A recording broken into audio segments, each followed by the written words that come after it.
का भाइयों और बहनों, अयोध्या की सीट हार गए। अगर ये लड़ जाती वाराणसी में, अगर ये लड़ गई होती तो आज हिंदुस्तान के प्रधानमंत्री 2-3 लाख वोटों से वाराणसी का चुनाव हार जाते। नरेंद्र मोदी जी संविधान को ऐसे पकड़े थे। 2024 के आम चुनाव के बाद देश में नई सरकार का गठन हो चुका है। नरेंद्र मोदी तीसरी बार देश के प्रधानमंत्री बन चुके हैं।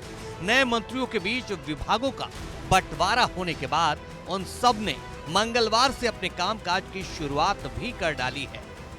लेकिन दिल्ली में जब नए मंत्री कार्यभार संभाल रहे थे, ठीक उसी वक्त रायबरेली में राहुल और प्रियंका पहुंचे थे।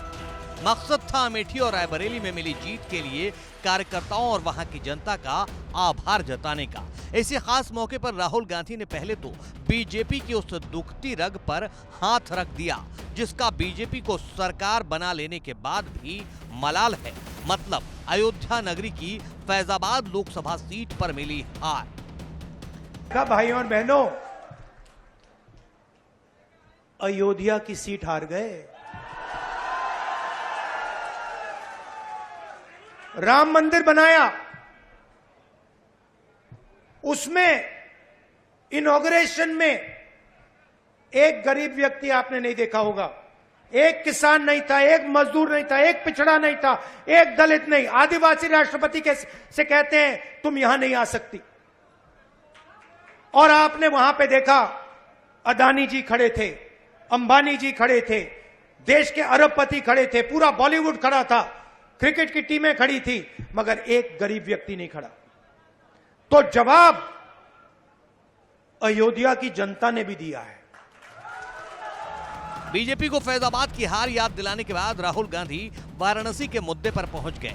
मंच से अपनी बहन प्रियंका की तरफ इशारा करते हुए बोले, पीएम नरेंद्र मोदी वाराणसी से अपनी जान बचाकर निकले हैं, क्योंकि अगर प्रियंका गांधी वाराणसी से चुनाव लड़ जाती तो मोदी 2-3 लाख वोट से हार जाते। और सिर्फ अयोध्या में नहीं भाइयों और बहनों, सिर्फ अयोध्या में नहीं, वाराणसी में जान बचा के निकले हैं प्रधानमंत्री। और मैं आपको कहता हूं और बहन से कह रहा हूं,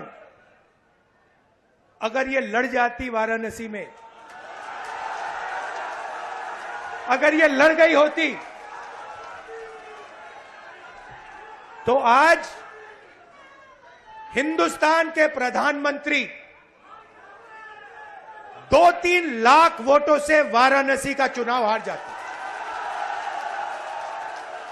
मैं ये बात अहंकार से नहीं कह रहा हूं, मैं ये इसलिए कह रहा हूं क्योंकि हिंदुस्तान के प्रधानमंत्री को हिंदुस्तान की जनता ने मैसेज दिया है, ये आपकी जो राजनीति है हमें अच्छी नहीं लगी, हम इसके खिलाफ हैं, हम नफरत के खिलाफ हैं, हम हिंसा के खिलाफ हैं, हम मोहब्बत का देश चाहते हैं, हम प्रगति चाहते हैं। राहुल गांधी ने पीएम मोदी के संविधान को सिर माथे उठाने वाली उस तस्वीर पर भी कटाक्ष किया और जनता को उसके लिए साधुवाद दिया। नरेंद्र मोदी जी संविधान को ऐसे पकड़े थे, यूं कर रहे थे ना, देखा आपने?